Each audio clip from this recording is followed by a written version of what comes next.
Yeah. Um, He's got the record. So welcome everybody to Finding Good Podcast. We got Darren and Jen here today. We're gonna change it up a little bit. Well, actually quite a bit. This is a podcast ultimately about connection. Finding Good was a company that was started on connection. My whole world for the last 3 years has been about studying, understanding what connection is, what it looks like. And what we really realize is that like everyone has a different idea of the word connection, but more importantly, and I think more in the challenging kind of area, is there's a lot of ideas about what connection is and our need for it that can be, quite frankly, unhelpful. Like the idea that like connection is just this nice to have thing, or that like, the worst case is that I don't need connection, or even worse than that, like, needing connection is showing weakness. And so what we want to do is have conversations with folks about how connection plays in their lives, professionals, thought leaders, different people, about like, what is their experience with both disconnection and connection, so that we all get a better understanding of it. Maybe we leave with some new tools. And most importantly, we get a really fun conversation. Yeah. So that's really my driver in here. So how was that introduction, Bree? We set the solid? Yeah. Awesome. So for those watching maybe for the first time, my name is Brian Fretwell. You might have seen me on a Instagram post at some time. And I've run a company called Finding Good, where we teach what's called transformational listening, helping people use questions to create connection. With me is Bree Zoller, COO of Finding Good. She's the one that keeps the ship right. And we're joined today with Darren and Jen. So if you could, quick introduction. Darren, who you are, what do you do? And we'll start there. I was going to throw a different question in, but we'll get to this. Listen, this can only handle so much. So you can only give me one or two things at a time that I can actually multitask. Is terrible. But I'm Darren Lyle, and I work for Fidelity National Title. I'm a sales executive team lead for them, and I've been doing this for about 20 plus years, but recently with Fidelity for about, I think it was April 1st, it was 12 years. Yeah. So, connection is a big part of what I do on a daily basis, not only externally, but internally. So, and then you got to take it, it's almost compartmentalizing. Then I take it even home. You got to connect at home. I mean, so it's like different, but you all want it to be cohesive. Yeah. So this is interesting. I kind of like this topic. Good. Yeah. And I love that, like, compartmentalized. Like, I feel that myself, right? 100%. All right, Jen, who you are, what you do, and I like that little addition, like, your kind of maybe your definition of connection. How about that? Like, sort of, because I feel like Darren kind of gave us his, so like that you naturally picked up what I should have had for the third question. So I can read your mind. I'm Jen Haston. I'm a speaker and a coach. Currently, I'm working full-time at Allsip, and what we do is I'm a sales manager there, and it's part of my job to help my specialist get with the customers who are seeking to get disability when they can't work and they're out of work for different conditions. The job is about 6 months old for me, and I am learning every single day more and more about what connection actually means. I heard this on another podcast that I absolutely love, that talked about the fact that connection means different things for different people. Like, I might say connection to you, that means a phone call. Another person might say connection because they get really jazzed up about a Zoom call. Somebody else might be excited about it in person if it's possible. And you have all the options. It's all built into the fabric of whatever conversation or connection you're having with someone. You always have the option to go, hey, something sounds off, or, there's a more deft way to ask that, obviously. But, it just sounds like you're having a little bit of a day, or something, like, let's talk through that. Or, what do you feel comfortable sharing? And, as you build trust with your teams, this is something I'm deeply passionate about. part of that is listening, deeply, deeply listening. So that's me. Yeah, that's fantastic. And it occurs to me that like as we jump into like the like getting a little bit more of y'all's story, that like just want to open the door that the questions can go both ways, right? So like as we start in there, as we go, whether or not you have questions now or as we go in, but let's start with Jen. And Jen, because you kind of identified right there, like that definition of connection, and so that's kind of new, and it seems like it's forming. So what I'm actually really interested in is like what have you like experienced with disconnection that has made this kind of new understanding of connection be so salient for you? Right. And that like maybe it was in another job, maybe it like, because sometimes I feel like we experience disconnection, but we don't know what that is until we actually experience connection. So I'm curious if you know what your experience with that has been. In thinking through an experience where I have felt disconnection, it is definitely not going to be a job conversation. It would be more in the personal realm. My partner and I, we were having a conversation that might also be known as an argument about how I was interrupting him for the 400th time that day. And it's actively something I'm working on, which is why I'm so interested in this work and deeply transformational listening, because of something he said during that conversation. And I've never felt more disconnected in my life. We've been married for 12 years. And he said, you know, when you interrupt me, I just feel like you don't hear me. And I just went, oh my gosh, that's like the worst thing you could possibly say. And I'm so glad that you said it, because now I get it. Yes, you said it 400 times before. And there was just something about him not feeling heard. Yeah.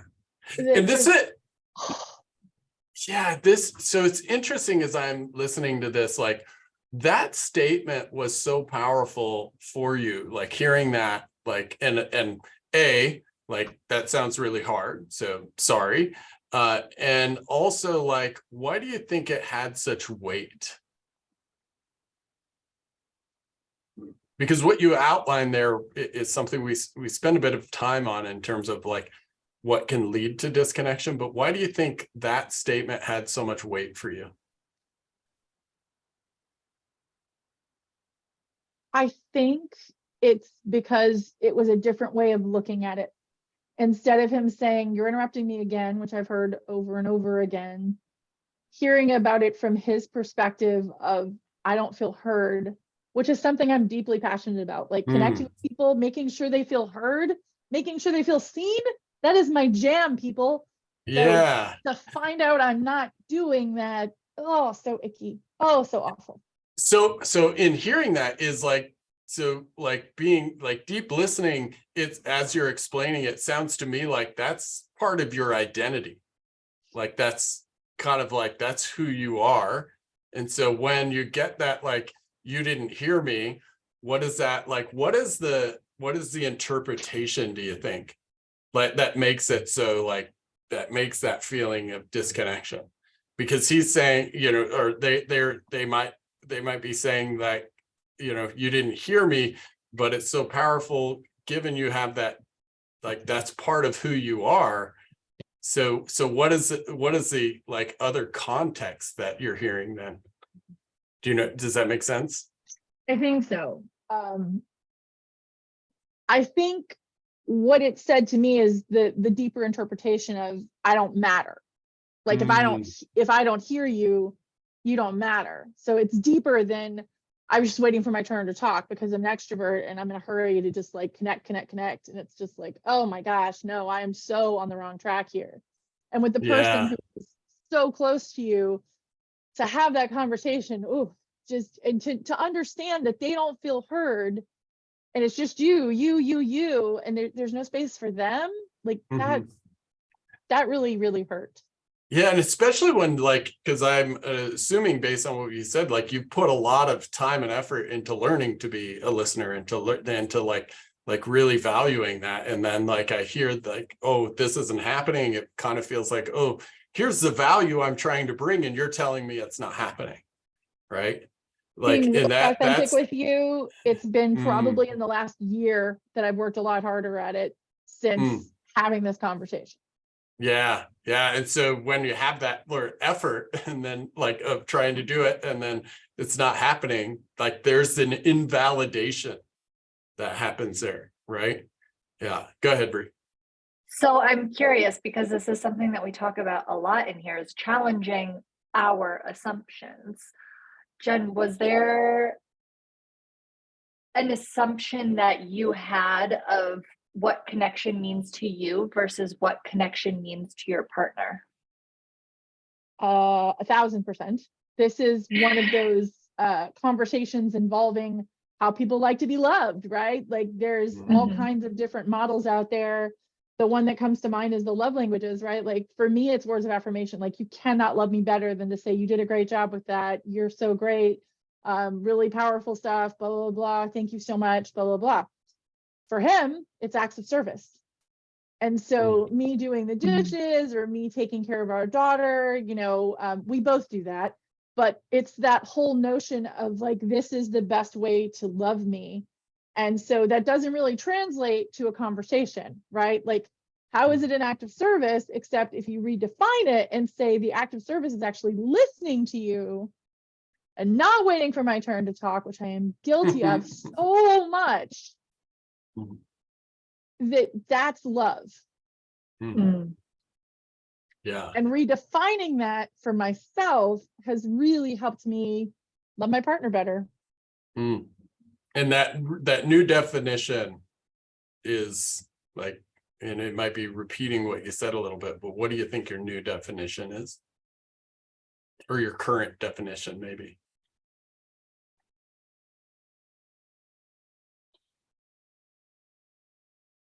Deeply listening gives the opportunity to show he's heard. Yeah, there's a piece that I want to kind of outline here because I think it'll be beneficial for you, but for others, it's like when we look at connection, we always talk about the equal value exchange. It's really part of like, it's kind of like a core concept in transformational listening, but it's important to unpack like, why do you think you want to, like you're waiting to, and this is all of us, like when we're waiting to tell our story, we want to tell our story because why? We're trying to connect. Yeah. And our story is going to provide what? For the other person. We think validation that we heard them and we're doing the same thing. Yeah, there's a validation and there's also like just inherent value. If I can tell you a good story, here's what I've seen, here's what, like it's our to some degree, asking the other person to see our value is why we tell the story. Yeah. And what's important of like breaking that out is that like what you're identifying is I can provide the same value in helping the other person be heard. And I think that for me, that distinction is like, and that's what I hear in your definition, like before that conversation and your definition now, right? Is like, I'm listening and then I'm gonna, do this versus, oh, wow, the value I was looking to create in this conversation isn't happening. And so now I'm going to change my paradigm or my definition of that so that like that value can happen. What do you think of that, Jen? How does that? I feel like that's accurate. And I think that it's an important shift to talk through, like, this is how I felt before. And then after getting the information that he didn't feel heard, it's like, oh, I need to think about this differently because whatever I'm doing now is not working. Nice. Yeah. So I'm going to switch now to Darren. Darren, I'm curious, like, you shared your kind of the compartmentalized, connection. I'm curious for you, like, where is that, like, there's those moments that, like, as Jen shared, where connection starts to have a different meaning for us. Like, can you think of like an instance for that like it kind of shifted for you? Yeah, and which is interesting because it's similar to Jen's story, but I was trying to put them into compartmentalizing from work, what at work, to home life, to all these different spots. But I picked one it was with my daughter, and my daughter, she likes to vent sometimes and likes to tell things, but sometimes when she explains things, I might not truly understand. But as a dad, I'm trying to make that connection of like, oh, I hear you, you know, I want to support you. So I think I'm giving advice or I'm talking about things. And there was just one time she was telling me stuff and I thought, you know, as being a dad, I was jumping in and giving her kind of that, you know, no sofa we talk about, suggestions, opinions, feedback, and advice. I did all that. And she literally told me, you're not listening. And what it finally came is that I really didn't need to say anything. I just needed to hear her. And then really, it was more of a physical touch of just give her a hug and tell her it's all going to be good. Yeah. And that was like a wake up of, I didn't even have to say anything. You know, it was to make that connection. It was just, I was there to listen and understand that piece and let her know I understand by just giving her a hug and telling her it's all good. And then that was weird to me because I'm like, but I can help you. I know I can help you. I can say this and I can say that, but that's not what she wanted. So, you know, to take that into the real world, and sometimes, I mean, it worked, but not like that. That was this connection that it hit me pretty hard. Like, okay, just shut up and listen. Yeah. You know, you do it at work. Why can't you do it here? Yeah. What do you think? So why is it, in your opinion, like in thinking about that, like what makes that so hard? Because I mean, hundreds of people I've talked to and myself, like it's like just listening, what like is oftentimes one of the hardest things to do, because why? Like, and specifically for you, what makes it so hard to just do that? Yeah. Because it's my daughter and I just, you know, care obviously so deeply. I die for her type of a love that, you know, you just want to take away the pain or you want to take away all this stuff. And then just realizing that just being there listening and being that support part, and again, just a hug to let her know she's safe and it's all good was an eye-opening experience. Because typically, you know, I think I'm pretty good at listening. And I've learned that's when you're listening, did you truly understand? You know, there's times we say, yeah, you know, listening is a key facet, but did you actually get what they said? Did you understand it? And did you ask the right question back?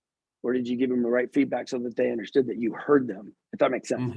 Yeah. Right. Yeah. And then that's where that connection happens. But this was just a different feel. And it was interesting. I'm curious so you use the term like, I want to take away their pain. Right.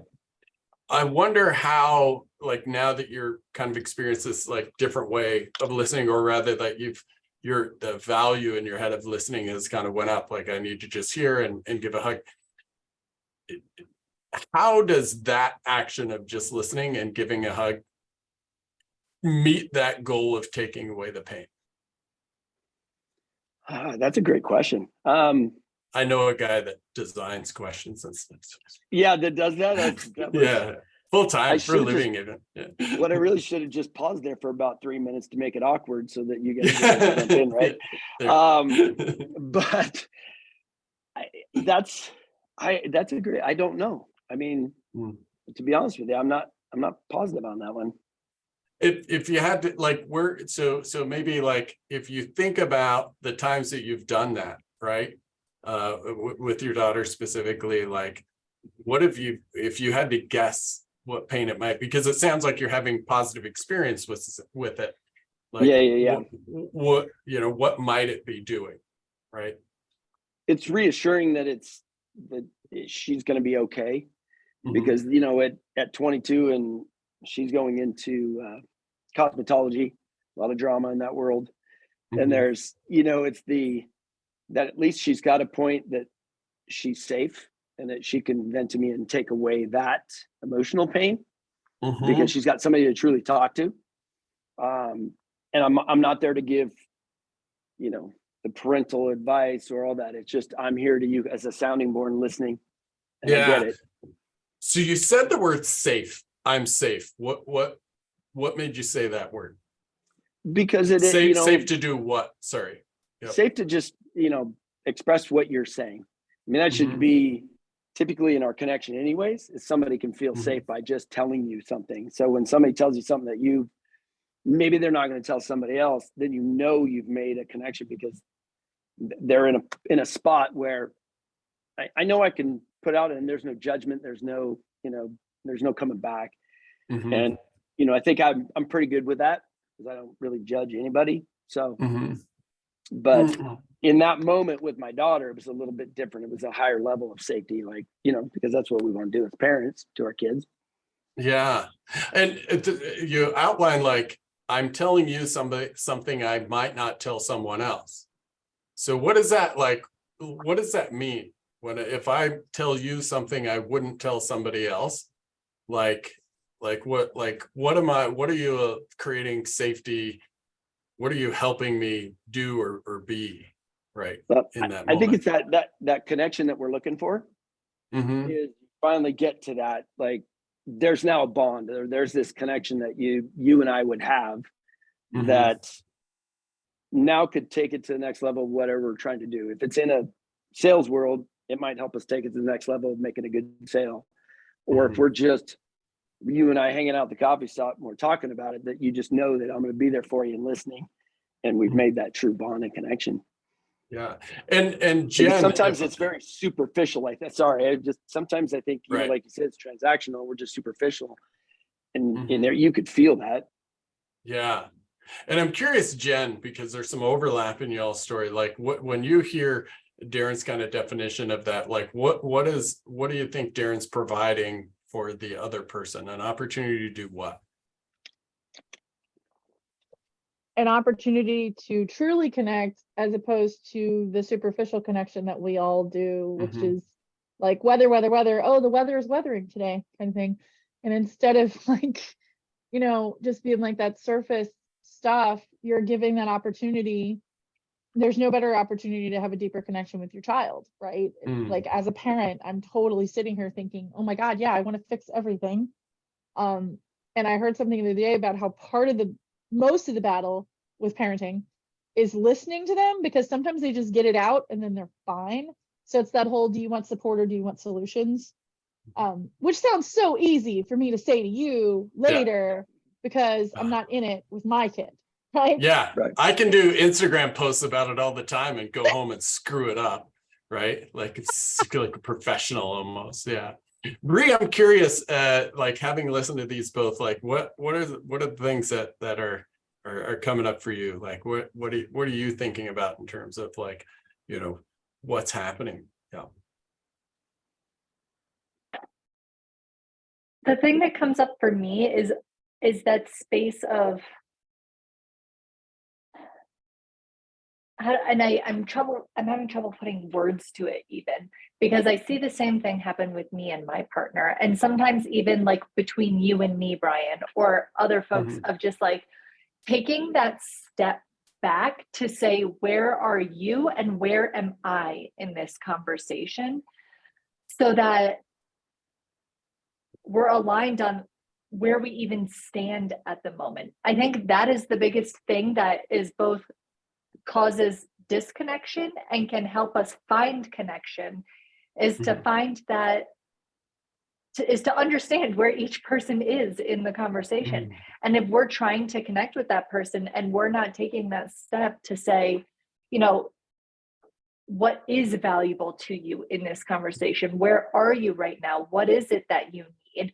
If we're not doing that, even if we're trying to create disconnection, rather, we're going to create disconnection. Yeah.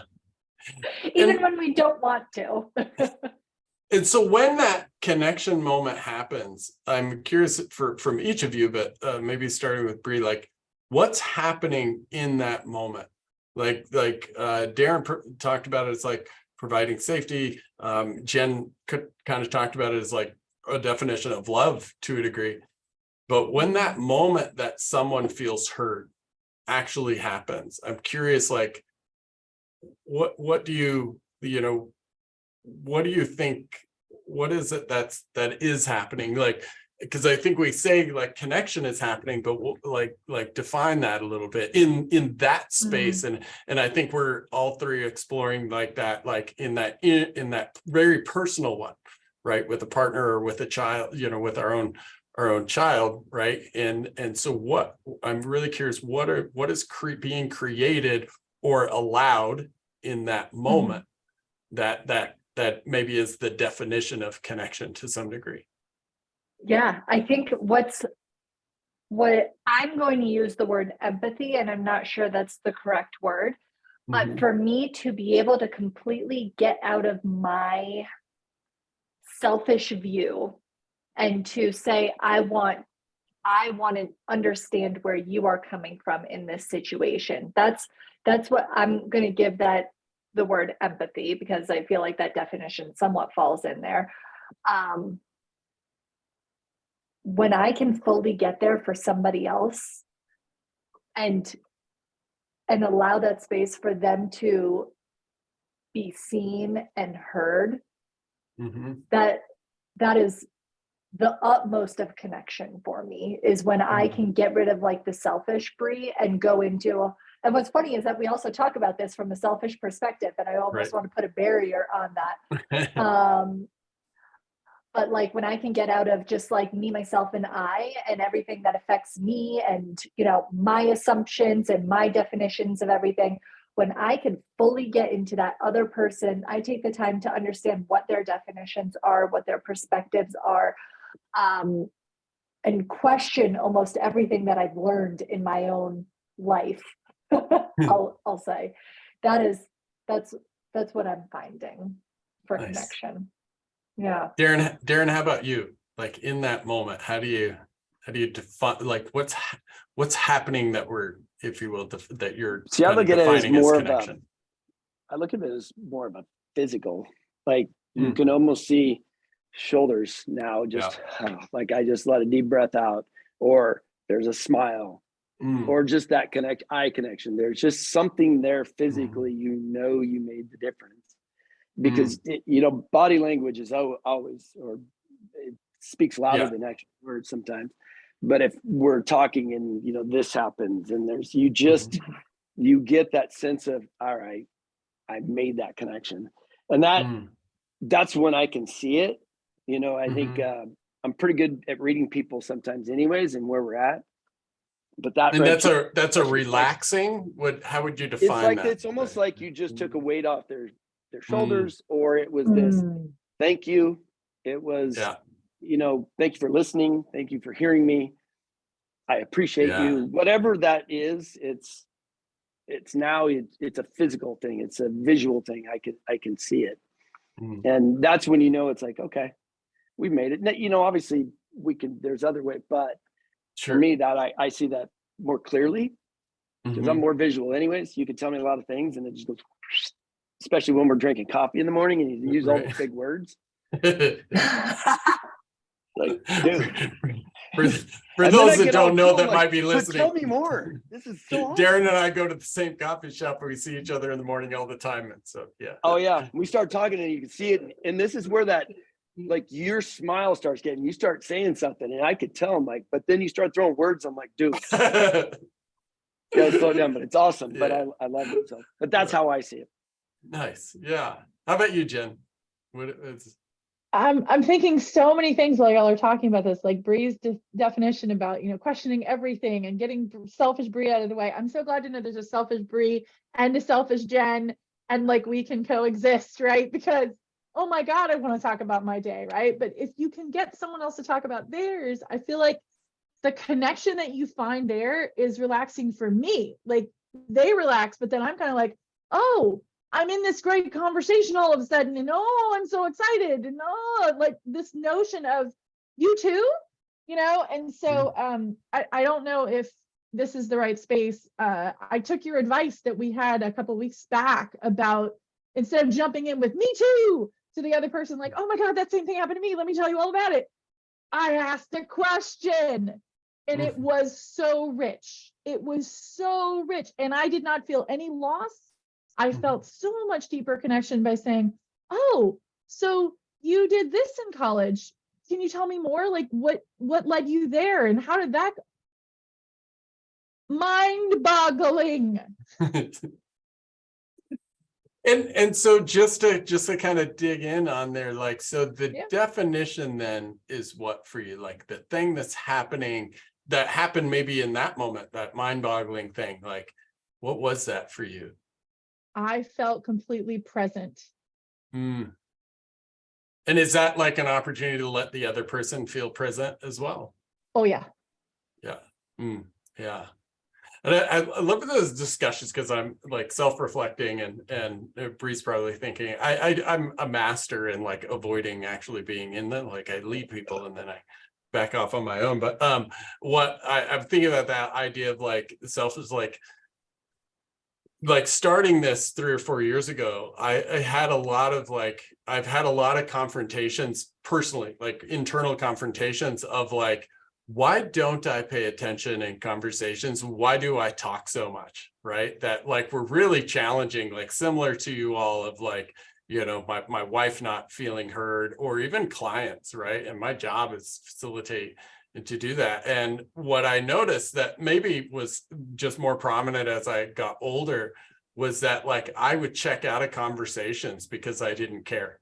And I looked at that as like, oh man, I am super selfish. Like, you know, like it's something's wrong with me. I'm going to just turn into be a grumpy old man that doesn't want to listen to anybody. But what I've discovered and what was consistent ever since really juvenile corrections, but also my experience on the other side of like being listened to.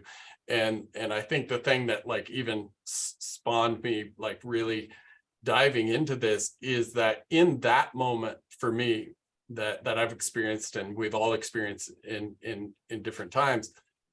And I think about it like oftentimes when Bree and I are doing a clarity conversation, right? Like to find a good conversation, and I see the moment, and it happens like as you're saying, Darren, like the shoulders drop, they're leaned forward, and as Bree and I'll joke all the time, like I see the tears, and I'm like, oh, like here we go, like I get excited that somebody's being emotional.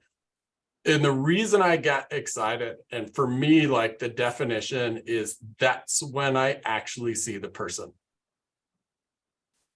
And I think you heard the term safety a couple of times, that like if we step back and think about it, and this was the case for myself, like I was less interested, and this is like this thing that sort of like builds on itself, like the less I get an opportunity to bring myself to something, the less people are interested in me being myself, the less I'm interested in who they are. And that's this is the thing that disconnection creates. It's like it's this defensiveness almost. And so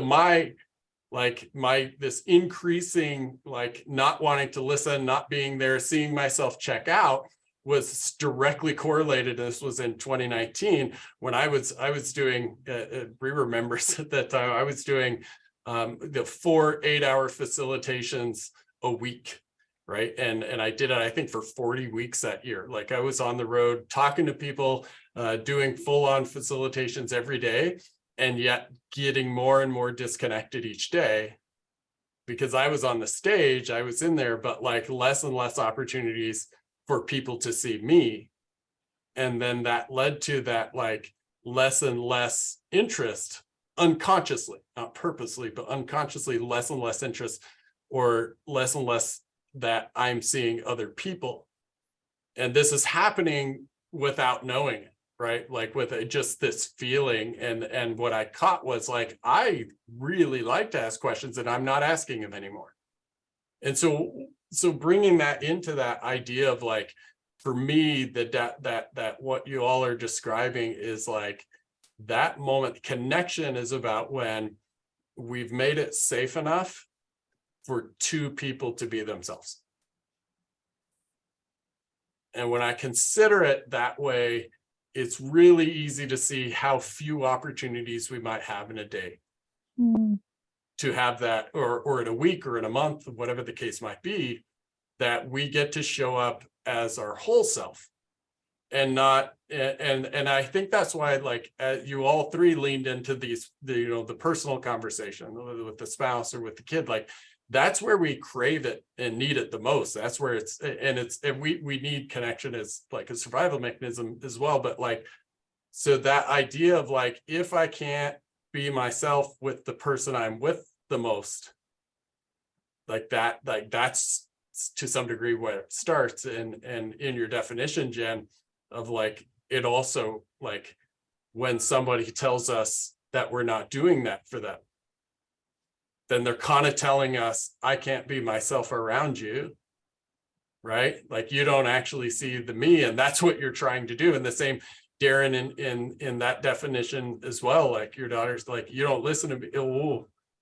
And so that underlying piece, I think, that is being provided, that I think we take for granted, is like, hey, I'm just here to create a space where you can be yourself. And the value in that for the other person, right? Oh, now I can go and do that for others. Because if I can't do that, there's so much that's going on in it. So I'm curious, like, so we're getting these examples now. I'm curious from each of you, like, okay, so here's the place that it kind of shifted for you. Now, how do you take that thing that you've kind of done in your personal life? Like, I'm curious, and you can raise your hand if you want to go first, but like, where have you taken that lesson and then apply it in your professional life? Where are you doing the same thing now, taking that lesson that you learned in those conversations? How does that equate to like your professional life? Knowing they're different interactions, right? But like, how does that same concept, how have you seen that same concept benefit you, if you will, in your professional life? Like, if you specifically, if you can think of an example. Go ahead, Darren. Yeah. I think it's interesting because I like to give people the benefit of the doubt. When I'm talking to somebody, I always feel like if I'm not really listening, I'm missing out on something, because everybody's got a story. Everybody's got something really cool to say. They always want to tell you, and you're missing out on that piece. So, I think you and I talked in one specific instance. That's just happened recent. I mean, I could give you a whole plethora of different ideas, but sat down with, one of my clients, and we were just talking like we do. We've been friends and I've known for a little bit of time, but it was a time where we just, this person opened up a little bit more and started just kind of saying, how, because our market, I'm in the real estate world, market's a little slow right now. Things are kind of going, dismal. And dealing with people every day, sometimes you get overwhelmed, because emotionally if you're listening, right, you take on a lot of people's pains and you're there and listening.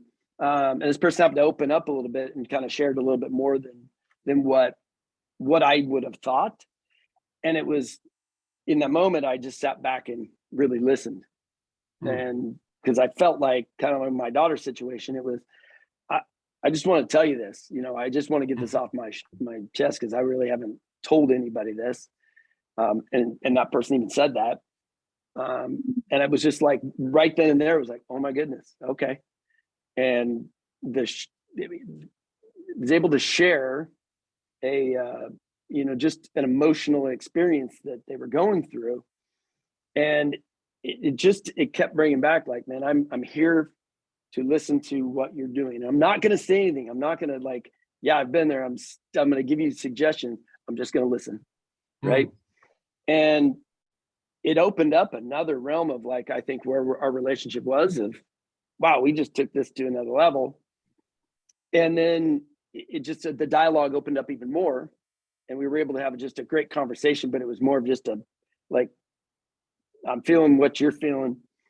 And by the end, gave a big old hug and said, it's all gonna be good. And that was kind of it. And we moved on our ways. And since then it's even been better. But taking kind of that of, what I was doing with my daughter and identifying that, wait a minute, this isn't, don't say a word, just listen, do not start, because in those situations, we want to give advice of, man, I feel your pain. I feel what's going on. I feel, and I did ask a couple questions in between there, which was like Jen said, Brian was in my back of my head going, got a perfect opportunity for a question right here, and I think this is where it was cool. I was able to pull him kind of back into where we had some fun, we had some, success, and where, things felt differently.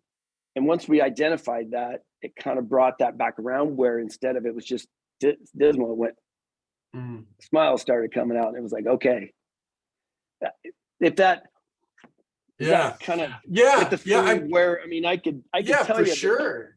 I'm was curious. Just a very, I'm curious what and it's like, because this bridge to from the personal conversation and then professional conversation, and so it's this kind of a similar question, what do you think you provided for that person in that moment? What was the value to them for you to listen and to lean in that question? What did you give them that they might not have had prior to that conversation? Probably most likely support. Because and I've been doing this a lot. What does that mean, support?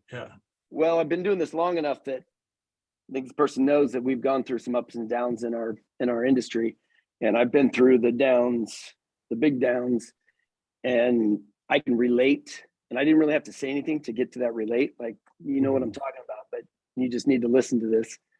And I think that support piece, it was just that. Remember we were talking about that safe. I feel safe enough. I'm just going to tell you this because whether they were feeling a certain way or not, it was like, hey man, I'm just going to get this off my chest. So it was cool to me because and we're transactional. For what I do is I need a sale from you. I need to get title insurance out of this. I need, blah, blah, blah.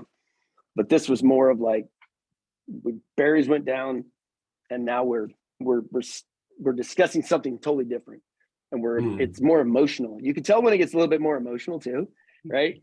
You just get that feeling, the face goes down, oh, it's a little more somber, and then it smile, and you're trying to get back. But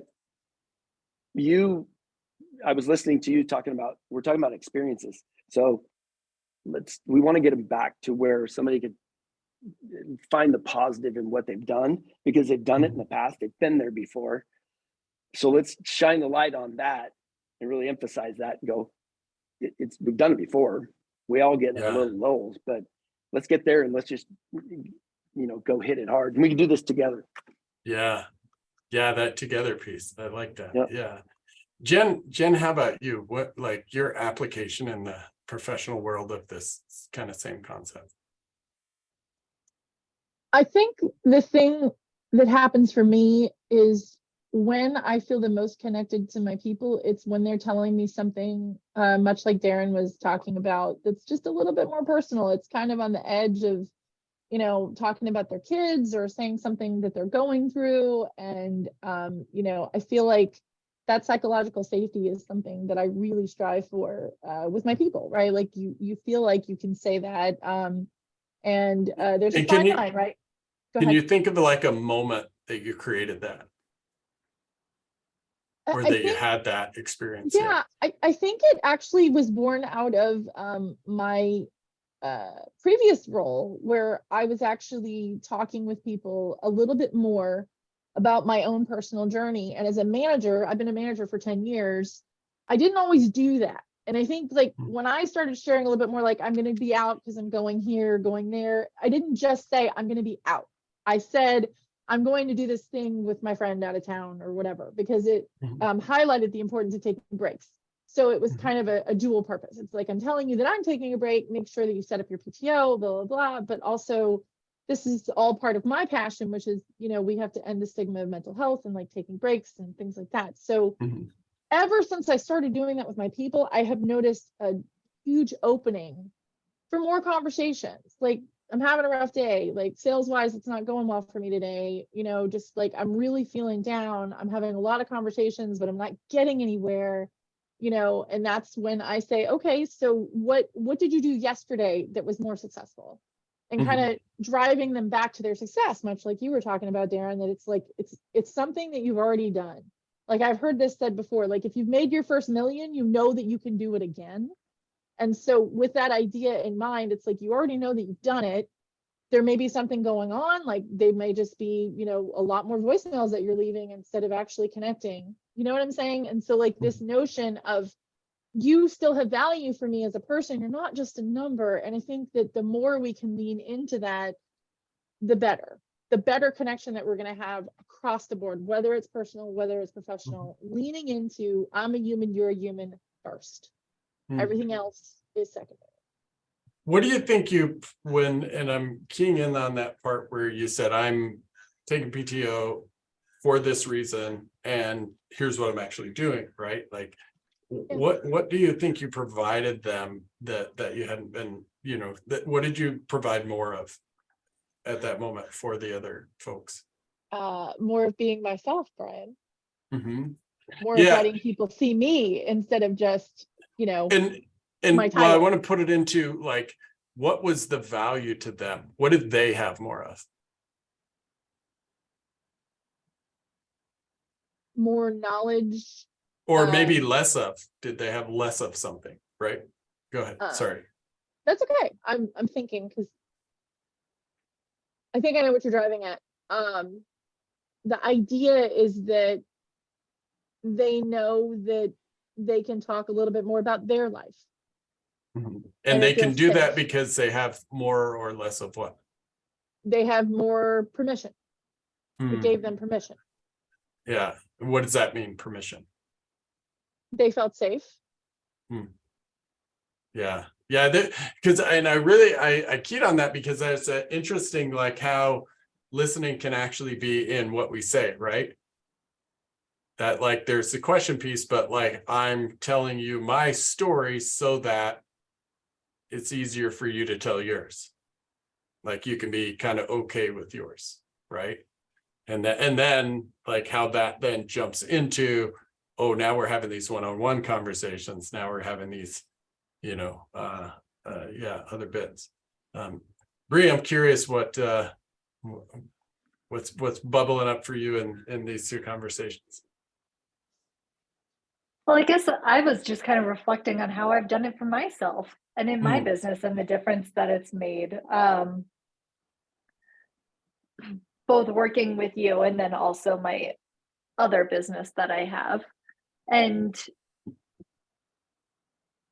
I guess what it really comes down to is the benefit of when you make someone feel seen and heard, they want to continue to work with you and be with you because they know that you have their best interest in mind. I feel like that's kind of what it really comes down to. And what does it give them when you have their best interest in mind? What does they have more of?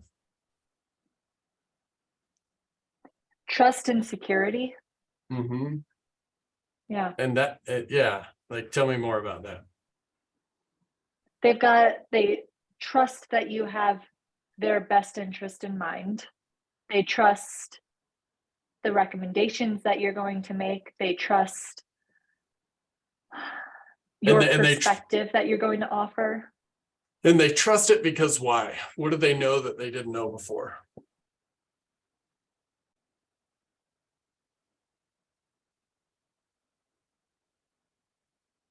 That you give a shit about them? Is that it? I think it's definitely a piece of it for sure. Like, and because you hear are you all hearing similarities in all three answers, right?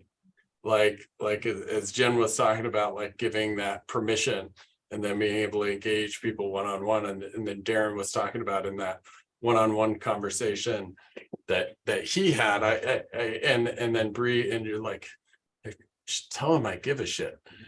but the piece here, I think the piece that's important to think about is that, like, and I'll just use your statement, like, every one of you in the stories you told, you could absolutely go to all of the employees or the client or right, the potential clients and say, I really give a shit about you. Right? But something different happened in your experience. Right? That is hard to create by simply telling somebody I give a shit. Like, what's the difference between telling them you give a shit and then what you did? Go ahead, They Darren. feel it. Well, yeah, I got two things on that. One is it's the old adage of it's not what you say, it's how you made them feel. Mm-hmm.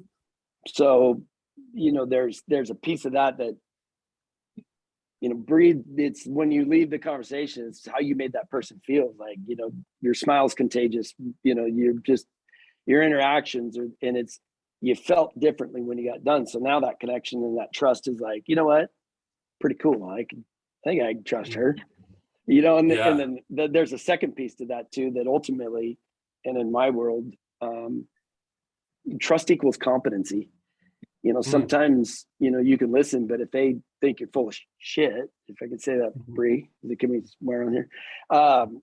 Then there's a trust piece that's a little, like I've always said, they may trust you to watch your kids, but are they really going to trust you to handle your transaction or what you're doing, or they're going to come back in that piece. So there's two pieces of that. If that even answered your question, yeah, awesome. Jen, what we're gonna add? Feel myself rambling.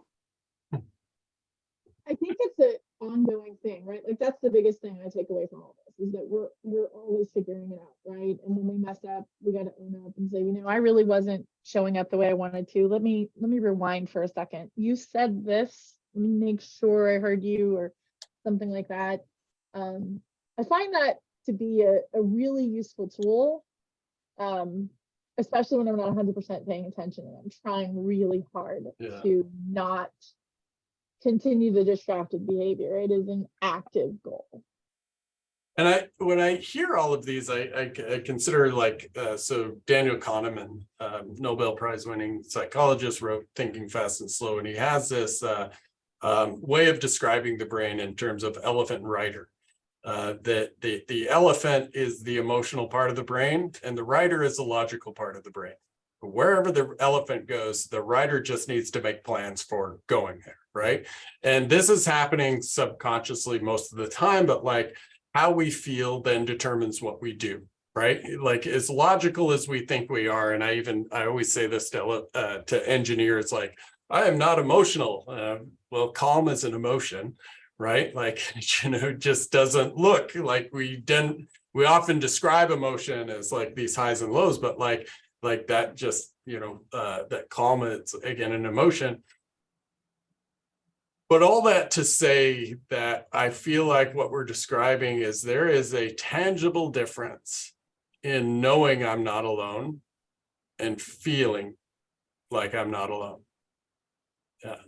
And that feeling I'm not alone is then what triggers those mechanisms in the brain to be able to relax and lean forward, right? That opens up and share something like that. Like, once I feel like I'm not alone, it actually, like, the real science in there is now your brain relaxes to be able to, like, there's a relief that's happened. There's often oxytocin, right? The love drug that's produced in that moment.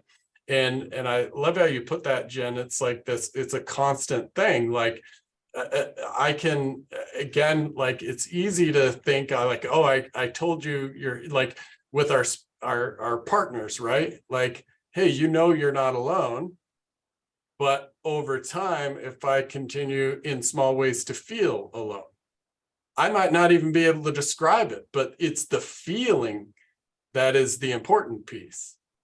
And that's where, like, being able to, like, really stepping back and saying, like, that's the benefit, as we were talking earlier, that's the thing I'm providing that person and myself, right? That's the mutual piece is like, I'm doing this because I don't want to be alone and you don't want to be alone. We're not going to say that out loud. We probably don't even feel it in the moment, but that's underlying that like really biological need for connection. And that's the thing that has to be kind of built consistently, because the moment I'm not paying attention to it, it starts to deteriorate. Because it's not about knowing if I'm alone, it's about feeling like I'm connected, feeling like I can be a human around another human. And to that, like that's an ongoing, that's an all the time kind of thing. Yeah. So ultimately, the connection piece that wrap this all up is we're trying to get that feeling out of that, right? Because I'm going through every scenario of a meeting or somewhere where you can always walk away and go, man, that felt terrible. I know that didn't feel good. That was a terrible meeting. Or holy crap, that felt great. That was awesome. There's always a feeling in there. So ultimately, isn't that what we're striving for? And I look at it, that piece. Yeah. What is connection? Let me ask you this, then where's that connection piece? I mean, what is that? Is that you talked about a seeing. When somebody smiles, that's a feeling. When somebody, how do you define that true connection then? Ultimately, it's a feeling, right? Yeah, 100%. And I look at it as like, it's like in our physical bodies, we strive for health, right? We know how it feels better to maybe drink water, to go for a run, to do these, like we know that feels good. And we know if we're not paying attention to it, it feels worse. Connection is about like the healthy establishment of that, like what we call like social pain and social pleasure, right? And connection is about answering that question in our brain that like it feels good when someone smiles and smiles back. There's different levels of it, absolutely.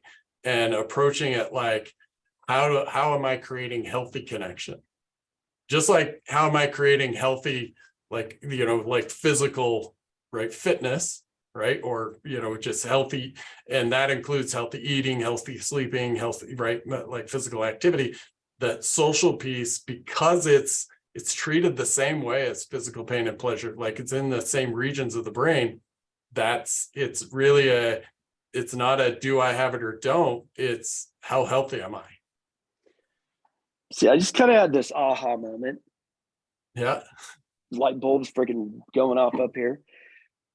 Like now, asking the questions, this transformational listening, asking the questions is you're always like, you're talking about going back to those experiences, finding that feeling you had that was whatever you're trying to, the emotion you're trying to achieve or your connection you're trying to make is you're trying to take them back to that feeling, right? Or whatever question you're asking is something that's going to take them into a place where they felt something and now that connection starts.